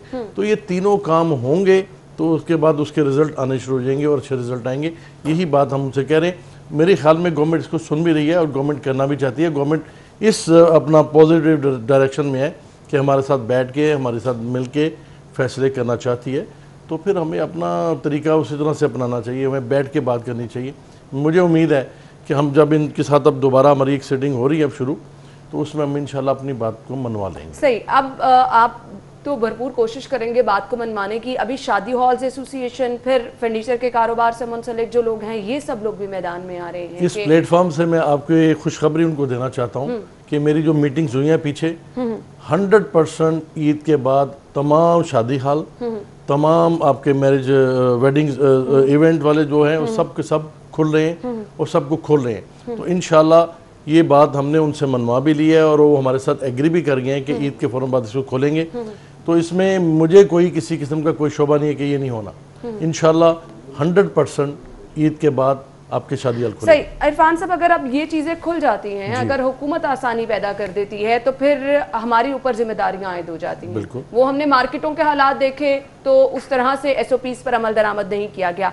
यहाँ पर मेरे ख्याल से चीज़ें मेंटेन करना बहुत आसान है, आप मैनेज कर सकते हैं। बाजारों में तो लोगों ने रैंडमली आना है ना, तो आपके लिए उस तरह से मैनेज करना मुश्किल हो जाता है। अब शादी हॉल्स हैं, वहां पर तो इंतजामात का हिस्सा SOPs हो सकते हैं, आप इजीली उसको मेंटेन कर सकते हैं। अब कोई मुश्किल नहीं है, अब कोई मुश्किल नहीं है, क्योंकि लोग अब 4-5 माह हो गए हैं, बल्कि 5 माह हो गए हैं, लोग यूज्ड टू हो गए हैं। लोगों को सिखाना नहीं है, अब सिखाना नहीं है, अब लोगों को अवेयरनेस आ गई है, अब लोग उसी तरह से करेंगे। और मेरा अपना ख्याल है कि अब जो तमाम मार्केट्स में भी ऐसे ही होगा, मार्केट्स में उस तरह से रश नहीं होगा। क्योंकि पिछली बार आपको याद है कि एक तो कोविड स्टार्ट हुआ था बिल्कुल, और नंबर 2 फिर आपने एकदम सारे लॉकडाउन करके बंद कर दिया और फिर जब लोग बाहर निकले तो फिर वो संभालना मुश्किल हो गया। तो ये वजह हुई 51 डेज का लॉकडाउन के बाद। अब जब लोग आए थे तो वो एक तो वो डेस्परेट थे, फिर नंबर 2 आपने उसकी टाइम लिमिट भी कर दिया, फिर त्यौहार भी सबसे बड़ा आ गया आपका। इस वजह से वो एक बदनज़मी, बद इंतज़ामी सब कुछ हुआ, इस बार नहीं होगा। बिल्कुल ऐसे ही। अब मुझे ये बताइएगा, ग्रॉसरी स्टोर की टाइमिंग जो है उस पर भी स्टोर्स मालिकान भी शिकवा करते नजर आ रहे हैं। अगेन लोगों को भी मुश्किलात हैं, आप जाते हैं, आप अपने कामों से अगर फारिग होकर जा रहे हैं, टाइम खत्म हो चुका होता है और वो एंड वाले टाइम पे जो रश होता है वही सबसे नुकसानदेह है। देखिए, पहली बात तो इन्होंने एक बात वैसे ही गलत कर दी थोड़ी सी टेक्निकली। इन्होंने कहा जी बेकर्स खुले रहेंगे, हमने कहा जी बेकर्स खोले, हमें आपके साथ में कोई इतराज़ नहीं, बेकर्स 24 घंटे खोले हैं, 12 बजे तक खोले, में कोई इतराज़ नहीं है। बट बेकर्स की आड़ में स्टोर्स खुल रहे हैं, वो स्टोर्स नहीं खुलने चाहिए। फिर आप सबके लिए कानून एक जैसा रखें ना। अब आपके बड़े बड़े स्टोर, आपको पता नाम है, मैं किसी के नाम नहीं लेता, वो भी मेरे भाई हैं, मैं किसी के खिलाफ या किसी की बात नहीं करता, लेकिन वो बेकर्स के नाम पे पूरे पूरे स्टोर खोल के बैठे हैं, तो फिर लोग उससे खाइफ होते हैं जो बाकी स्टोर्स वाले हैं, और फिर वो इनइक्वालिटी हो जाती है। तो इसलिए मैं समझता हूँ कि स्टोर्स का टाइम जो है ना उसको आपको वैसे भी 10 बजे कर देना चाहिए। ग्रोसरी स्टोर जो है ना वो तो कम से कम 10 बजे तक कर दें। लोगों ने 7 बजे अपने कामों से वापस आना है। और बेशुमार फैमिलीज ऐसी हैं, हमारे यहाँ का एक ट्रेडिशन है कि लोग अपने हस्बैंड के साथ उनके साथ जाते हैं, जाके वहाँ पे शॉपिंग करते हैं। पैसे हस्बैंड्स के पास होते हैं, तो इसलिए वो ख़वातीन जो है ना वो चाहती हैं कि हस्बैंड को साथ लेके जाएं, उनके साथ जाके शॉपिंग करें।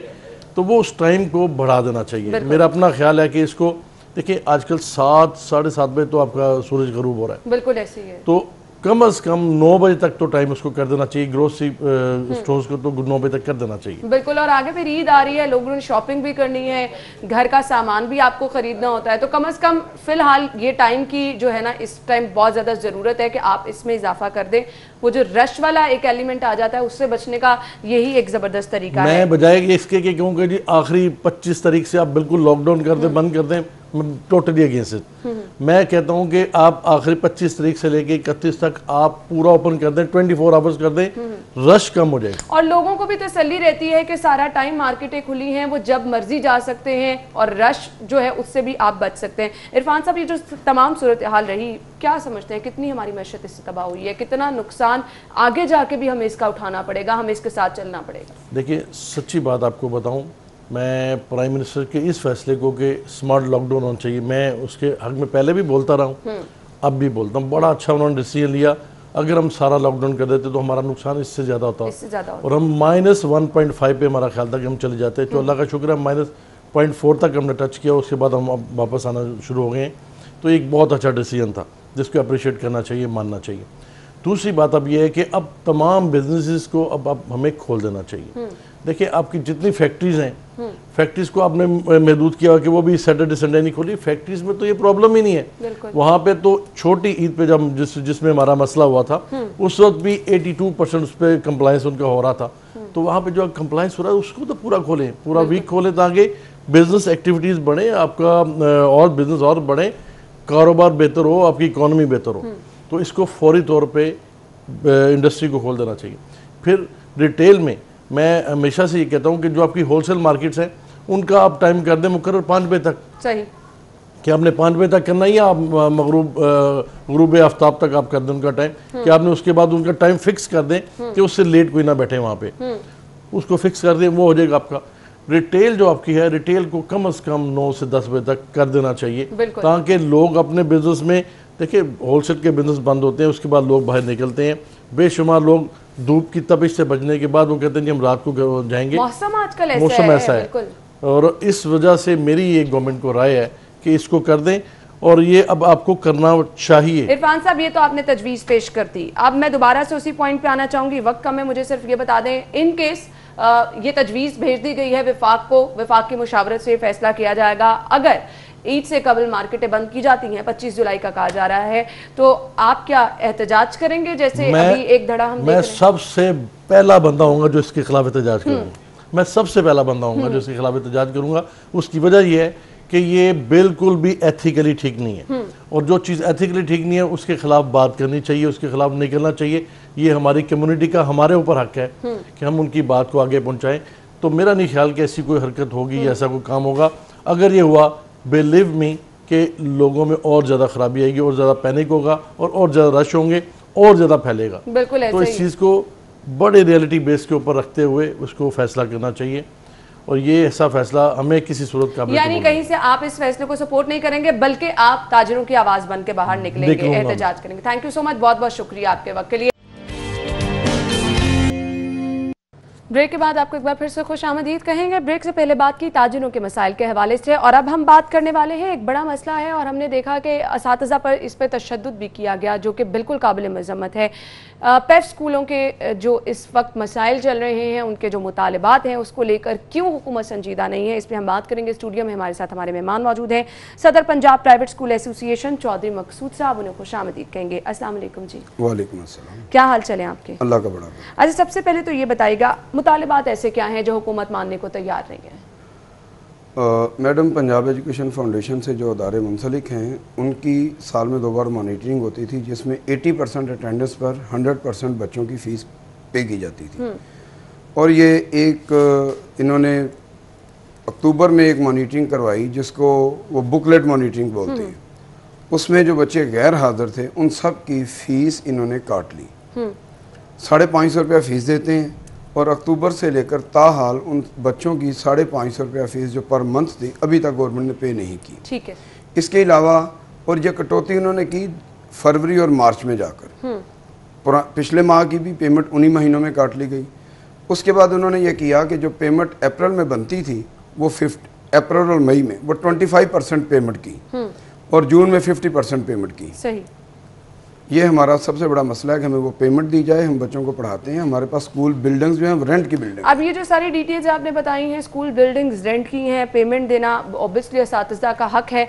अब ये हक मांगने पर ये किया गया कि आप लोगों को उठा के जेलों में डाला गया, असातिज़ा को, प्रिंसिपल्स को। मुझे ये बता दें, ये तो कोई मुआशरा इजाज़त नहीं देता कि उस्ताद के साथ आप ये सलूक करें। मनाजर भी हम देख रहे हैं, ऑब्वियसली बहुत ज़्यादा ये चीज़ जो है अफसोसनाक है।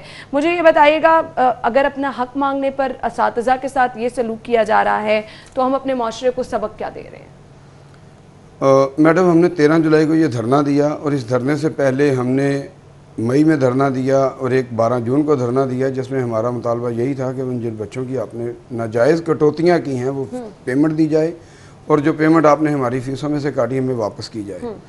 उन दोनों धरनों में हुकूमत ने यह वादा किया कि इंशाअल्लाह ताला पैफ के लोगों ने और वज़ीर कानून राजा बशारत साहब ने वादा किया कि आपकी पेमेंट आपको मिल जाएगी, जो कि ना मिली। 13 जून से हमने धरना दिया कि जब तक हमारे मुतालबात पूरे नहीं होते हम इस धरने में रहेंगे।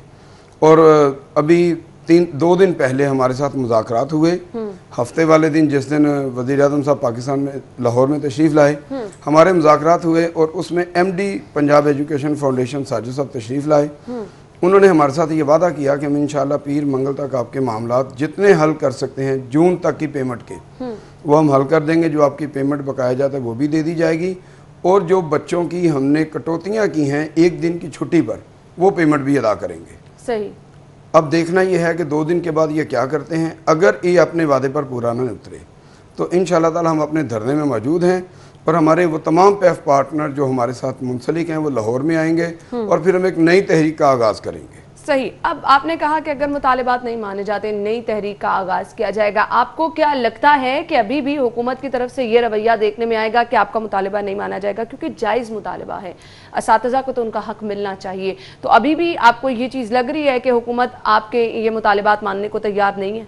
ये हमारे वज़ीर तालीम साहब जो हैं उनके बयान से तो ये लगता है कि वो हमारे लिए कुछ उनके दिल में नरम गोशा नहीं है, बल्कि वो साहब का कि इजलास में कह चुके हैं कि ये नून लीग के लोग हैं। हालांकि इस चीज़ का नून लीग से कोई ताल्लुक नहीं है। इस चीज़ में भी सियासत को लेकर आया जा रहा है। तो मुझे ये बताएं कि अगर आपको नून लीग से एसोसिएट किया जा रहा है और कहा जा रहा है सियासी बुनियादों पर यह मामला लेके जा रहे हैं ना, तो आपको लगता है फिर ये तो मामला इस तरह से ही रहेगा अगर मुराद राज साहब की जानिब से ये कह दिया गया है? ये परवेज़ लाई साहब ने जिन्होंने ये मनसूबा शुरू किए थे उनसे भी बात हुई और ये लास्ट जो हमारी मीटिंग हुई है उसमें मैं खुद उस मीटिंग का मेंबर हूँ और हमने साजिद साहब से बोला कि सर ये मामला जो है ये किसी पार्टी का नहीं है, ये उन बच्चों का है जो 25 मिलियन बच्चा जिसको हम पढ़ा रहे हैं और वो बच्चा है जो गरीब का बच्चा है। सही। और आज सिर्फ हमारा हक सलब नहीं किया जा रहा, उस बच्चे से एजुकेशन जो उसको दी जा रही है उसका हक छीना जा रहा है, हक छीना चाह रहे हैं। दूसरी जानिब हुकूमत की तरजीह और हमारे वज़ीर तालीम साहब नारा ये लगाते हैं कि तालीम तरजीहात है। तो अगर तरजीहात के साए तले ये सब कुछ किया जा रहा है तो ऑब्वियसली आवाज़ तो उठानी चाहिए आप लोगों को। सर आवाज़ तो मैडम उठा रहे हैं, लेकिन हमारे साथ एक इससे बड़ा अब ये बेफाम का एक नया इशू बना दिया। जो बेफाम को हमें जिन बच्चों को हम पढ़ाते हैं उनका बेफाम हम जो है वो उनको भेजते हैं। अब बहुत से लोग ऐसे हैं जिनके घरों में इतने मसाइल हैं, उनका ID कार्ड नहीं बना हुआ और दूर दराज के इलाके में बेफाम तो मौजूद ही नहीं है। अब उन लोगों को एक नया कट लगाने की कोशिश की जा रही है। हालांकि ये बच्चे फिजिकली तौर पर हमारे पास जाके चेक करते हैं, बच्चे की पिक्चर चेक करते हैं, बच्चे का नाम चेक करते हैं, बच्चे को चेक करते हैं ये कौन सी क्लास का स्टूडेंट है और जो मॉनिटर जाता है वो हर एक बच्चे को वेरीफाई करता है। सही। लेकिन उसके बावजूद आज हमारे लिए नए से नए मसाइल खड़े किए जा रहे हैं, जबकि हमारा मुतालबा ये है कि हमें जिन बच्चों की फीस इन्होंने काटी है वो फीस हमें दी जाए ताकि हम अपनी बिल्डिंग मुझे ये बताइएगा कितने असातिज़ा मुतासिर होंगे इससे? अगर आपका मुतालिबा नहीं सुना जाता तो आप लोगों के कितने असातिज़ा हैं जो कि तनख्वाहों के मुंतज़िर हैं? नियर अबाउट 2 लाख असातिज़ा हैं। अच्छा।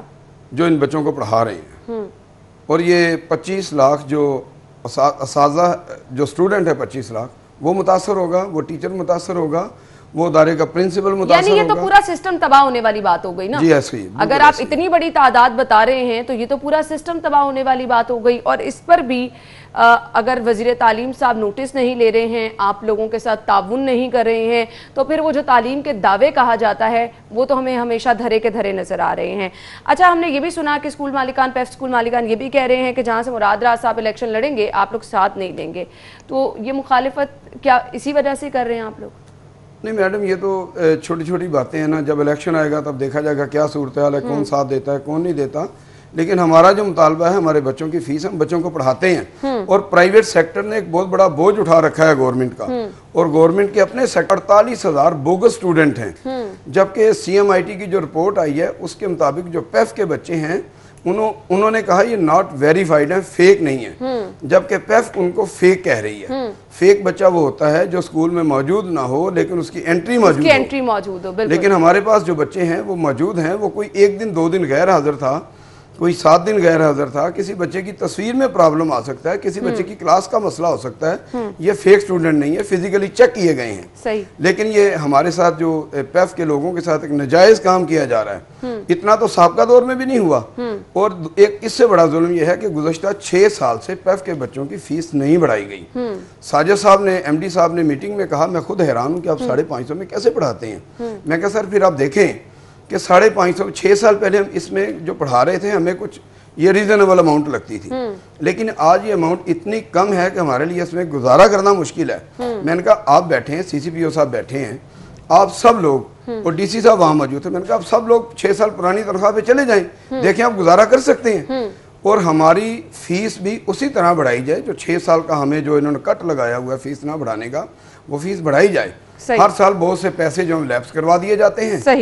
सही। मकसूद साहब मुझे सिर्फ ये बता दें, अगर अब मुतालिबात नहीं माने जाते तो आगे आपके एहतजाजी हिकमत अमली क्या होगी? ये जो हमने प्रेस क्लब के बाहर मनाजिर देखे, क्या दोबारा यही चीजें देखने में आएंगी? शायद इससे भी ज्यादा सख्त हालात आपको नजर आएंगे, क्योंकि जब किसी के पेट पर छुरा खोंपा जाता है, तो जब इंसान को अपने बच्चे भूखे मरते नजर आते हैं तो फिर वो कोई भी कदम उठा सकता है। फिर ऐसा मुमकिन नहीं कि हम ये हुकूमत हमसे कोई अच्छे की उम्मीद रखे और ना ये हम अच्छा को करके दिखा सकते हैं। इसलिए कि जब हमारे मुतालबात नहीं माने जाएंगे और एक उस्ताद को जलील किया जाएगा, और ये भी तो किसी उस्ताद से पढ़े हैं, या तो इनको अच्छा उस्ताद नहीं मिला या अच्छे ये तालिब इल्म नहीं बन पाए।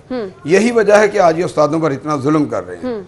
मैं खुद एक दिन जेल में, थाने में रहकर आया हूँ, और इन लोगों की वजह से। सही, यानी ये कहा जा रहा है कि अगर मुतालिबात नहीं माने जाते तो एक्सट्रीम लेवल पर भी जाया जाएगा। अपने मुतालिबात मनवाने के लिए, असातिज़ा के हक के लिए हर तरह से कोशिश की जाएगी, और फिर जो हमने मंजर प्रेस क्लब के बाहर देखा, इससे वर्स्ट सूरत हाल भी हो सकती है। खैर, थैंक यू सो मच, बहुत बहुत शुक्रिया आपके वक्त के लिए, और हम उम्मीद करते हैं कि इसकी ज़रूरत ही पेश नहीं आएगी, आपके मामला जो हैं वो खुश उसलूबी से हल हो जाएंगे। नाज़रीन, ब्रेक की तरफ मुझे जाना है, ब्रेक के बाद आपको दोबारा ज्वाइन करते हैं।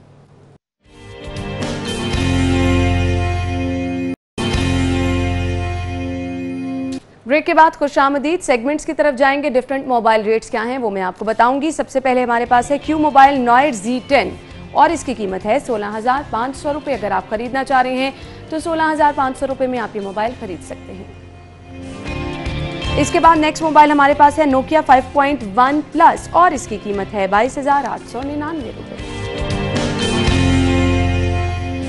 नेक्स्ट मोबाइल है टेक्नो मोबाइल 12 एयर और इसकी कीमत है जी 19,499 रुपये।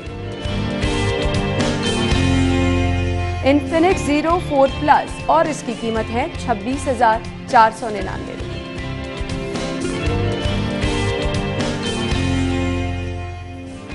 जी तो नाज़रीन, मोबाइल रेट्स आपने जान ली। शहर में मवेशी मंडियां लगाई गई हैं, जहां पर इंतजामात क्या थे वो तो हमने अपने न्यूज़ पोर्शन में आपको बताया, लेकिन अभी सूरत हाल क्या है ये हम जानेंगे। वकार की तरफ रुख करेंगे। वकार, बताइएगा किस मवेशी मंडी में मौजूद हैं और यहाँ पर क्या सूरत हाल है?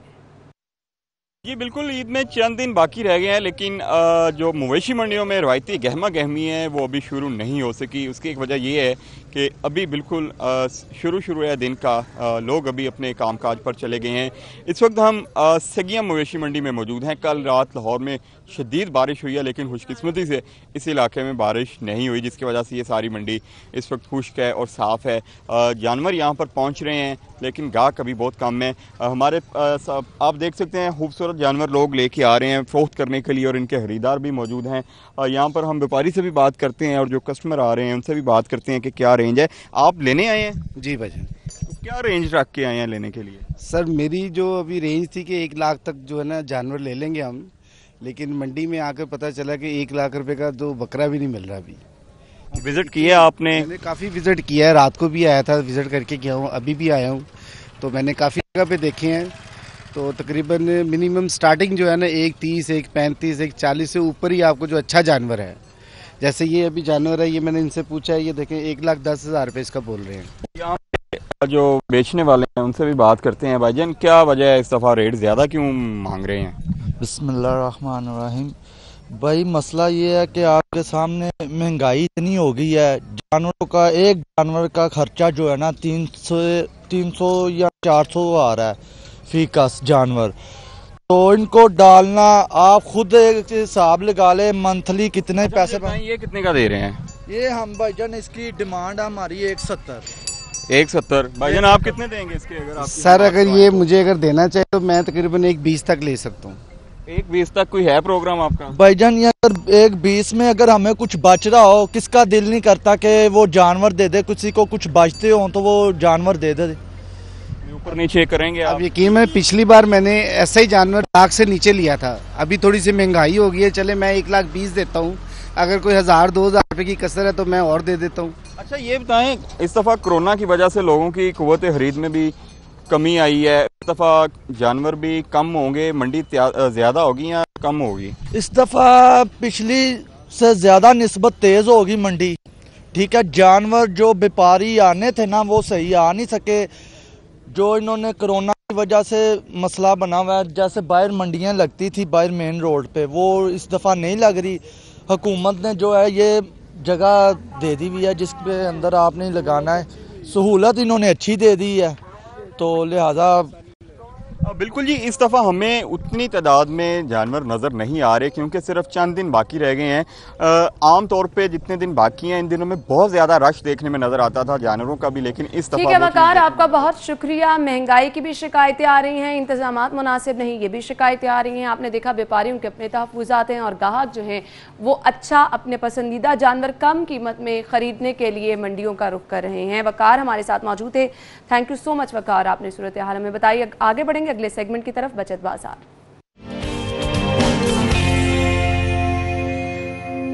जी तो बचत बाजार में सबसे पहले जिक्र कर लेते हैं सेल्स कहां कहां लगी हैं। जुनेद जमशेद पे अगर आप जाएंगे अप टू 50% यहां पर ऑफ है, आप जाकर खरीदारी कर सकते हैं।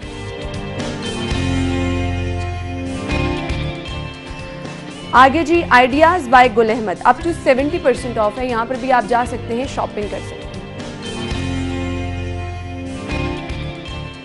और इसके बाद अगर आप कारफोर पे जाएंगे, प्रमोशन पर यहाँ पर क्या चीज़ें अवेलेबल हैं वो मैं आपको बताऊंगी। सबसे पहले जी Kausar super kernel basmati rice 5 kg pack और इसकी रिटेल प्राइस है 1062 रुपये, प्रमोशन पर मिलेगा 915 रुपये में, यानी 145 रुपये इस पर आप बचा सकेंगे।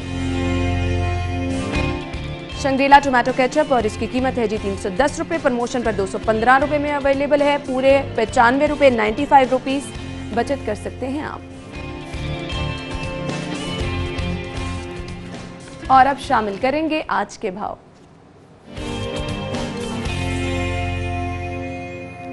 सब्जियों की कीमतें जानते हैं, हसन मार्केट में मौजूद हैं। जी हसन बताइएगा।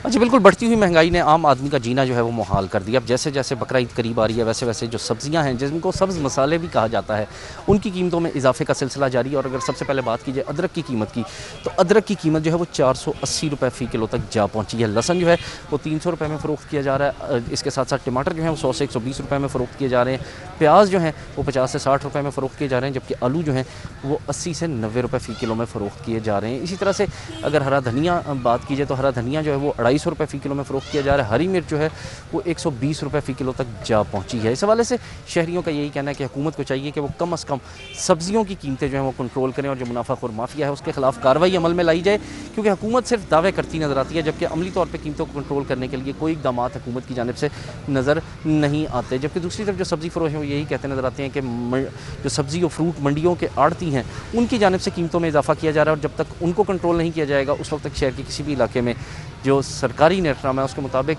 सब्जियां फल फ़रोख्त नहीं किए जा सकते। इसके साथ साथ अगर ब्रायलर की कीमत की बात की जाए तो गुज़िश्ता रोज़ की निस्बत आज मुर्गी गोश्त की कीमत में 14 रुपये फ़ी किलो की कमी देखी जा रही है, जिसके बाद शहर में मुर्गी का गोश्त 255 रुपये फ़ी किलो में फ़रोख्त किया जा रहा है। ताहम फार्मी अंडों की कीमत में 1 रुपये फ़ी दर्जन का इजाफा कर दिया गया, जिसके बाद शहर में फार्मी अंडे 129 रुपये फ़ी दर्जन में फ़रोख्त किए जा रहे हैं। ठीक है Hasan, thank you so much, आप हमारे साथ मौजूद थे। मार्केट की सूरत हाल आपने हमें बताई। अभी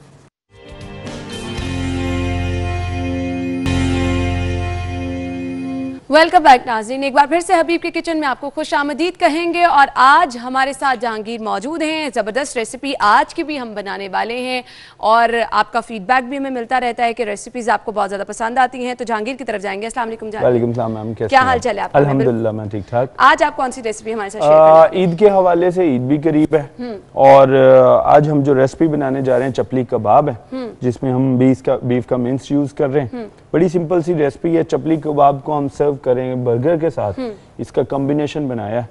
तो हम शुरू करते हैं। चलिए जी, हम स्टार्ट करते हैं। आज हम चपली कबाब बर्गर बनाने जा रहे हैं, तो रेसिपी हम स्टार्ट करने वाले हैं। और इसके साथ साथ मैं आपको ये भी बताती चलूँ कि खाना जब भी आपने अच्छा बनाना है, क्योंकि हबीब ये कहता है दिल का मामला है, तो आपने हबीब कुकिंग ऑयल का इस्तेमाल करना है। और नेशनल के मसाले वैसे ही आपके खाने को मजीद मज़ेदार बना देते हैं। हमारे जो इंग्रेडिएंट्स हैं, मैंने बीफ का कीमा लिया, 1 कप कीमा है मेरे पास। उसके अंदर हम डाल रहे हैं अनियन, कीमा कट किया हुआ, बारीक चॉप कटा हुआ। टमाटर है मेरे पास बारीक कटे हुए, हरी मिर्च है। इसकी जो ग्रामेज है वो ऑलरेडी टीवी स्क्रीन पे चल रही है।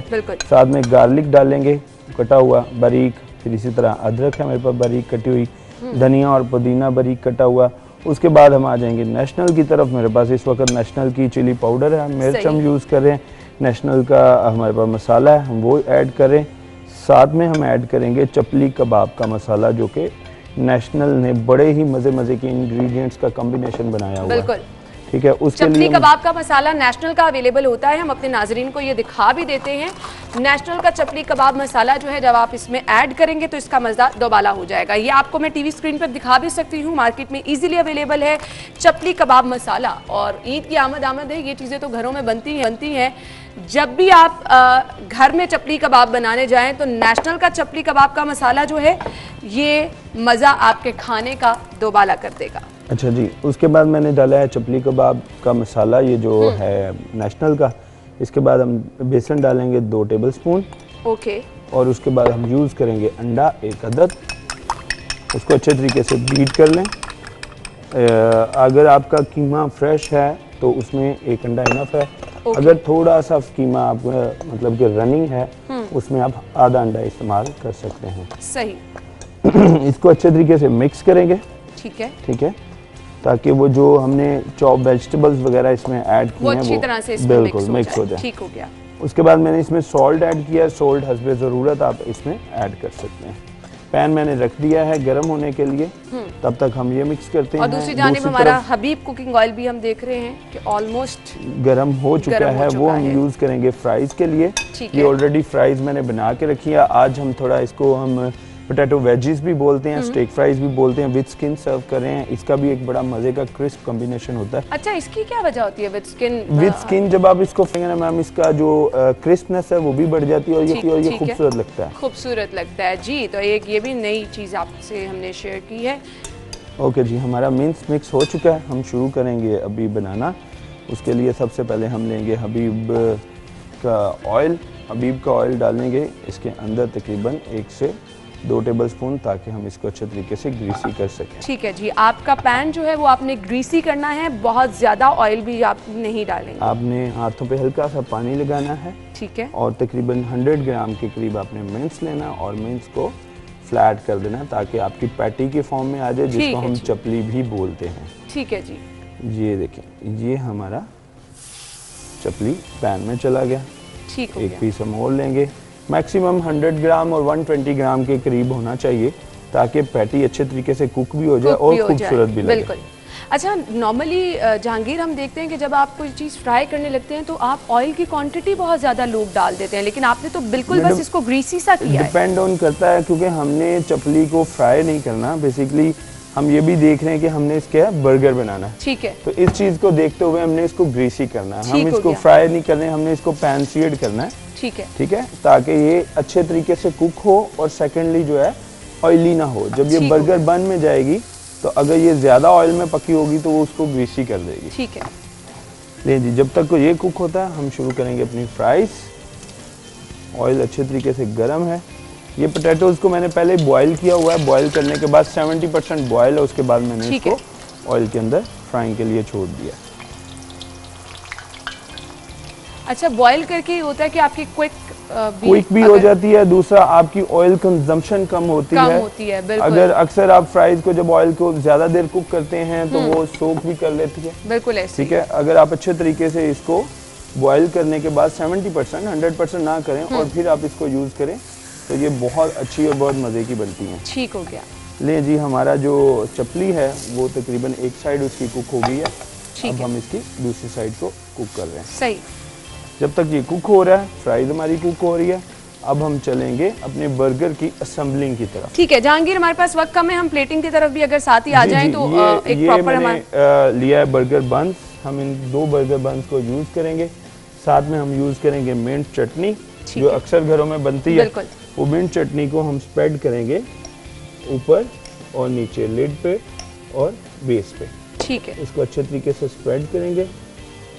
उसके बाद हमारी पैटी ऑलमोस्ट रेडी है। मैं अपने पोटैटोज को देखें, बड़ा खूबसूरत गोल्डन कलर आ चुका है पोटैटोज को। फ्राइज भी, और वो जो आप फ्राइज की एक डिफरेंट फॉर्म हमें बताना चाह रहे थे वो उसके लुक में भी पता चल रही है। अब हम चलेंगे, ये देखें लेट्यूस लीफ, ये इजीली मार्केट में अवेलेबल है। इसको असेंबल करेंगे बड़े अच्छे तरीके से, खूबसूरत थोड़ा थोड़ा बाहर निकाल के, ताकि जब आप सर्व करें दिखने में खूबसूरत लगे, प्लेट में एक जबरदस्ती लुक आती है। उसके बाद हम लेंगे टमाटो स्लाइसेस, इसको हम बड़े अच्छे तरीके से अरेंज करेंगे। ठीक हो गया। अगर आप इसको घरों में बना रहे हैं, आप बन को भी टोस्ट कर सकते हैं, it's up to you, but हमें बन टोस्ट करने की जरूरत नहीं, क्योंकि अगर हम करना चाहे कर भी सकते हैं, लेकिन इट्स अप टू यू। अगर आप बिल्कुल अकॉर्डिंग टू आप अपनी नीड कर सकते हैं। वैसे बन सॉफ्ट रहता है अगर उसको आप ना करें तो। ठीक। ले जी, हमारा जो चपली है वो रेडी हो गया। अब हम चपली को लेके आएंगे अपना बन में। ठीक हो गया जी। ठीक है, बड़े खूबसूरत, देखिए कितना सॉफ्ट है। खुशबू भी बहुत मजे की और बिल्कुल सॉफ्ट, बिल्कुल आप ये कह रहे हैं। और ये चीजें हम अक्सर देखते हैं कि वो जब आप इसको फ्राई करते हैं तो उसकी सॉफ्टनेस जो है वो खत्म हो जाती है। अब हम इसको लेके चलेंगे प्लेट की तरफ। ये रही हमारी प्लेट। हम इसको सर्व करेंगे ओपन फेस बर्गर में। इसकी लुक भी अच्छी हो जाती है। साथ हमने लिया है ऑनियन रिंग्स जो हम इसके ऊपर असेंबल करेंगे। ठीक हो गया जी, ऑनियन रिंग्स हैं जो कि आप इसके ऊपर असेंबल कर रहे हैं। थोड़ी सी मिंट चटनी जो कि साइडों से ड्रिजल करते हुए हमें और भी अच्छी। बिल्कुल। ले जी, ये हमारा बर्गर रेडी हो गया। खुशबू भी बहुत मजे की आ रही है और लुक भी आप देख सकते हैं, एक मजे के लुक जो है वो बन गई है। आपकी फ्राइज भी ऑलमोस्ट हमारी रेडी हो चुकी हैं, देख सकते हैं आप। अब इन फ्राइज को बर्गर के साथ सर्व करेंगे जी हम। बड़ी सिंपल सी रेसिपीज हम इसीलिए अपने नाज़रीन के लिए बनाते हैं कि वो घर में बनाते हुए उनको एक तो इजी लगे, और वो सब चीजें जो हर घर में अवेलेबल हैं, आपको अलहदा से जो है वो।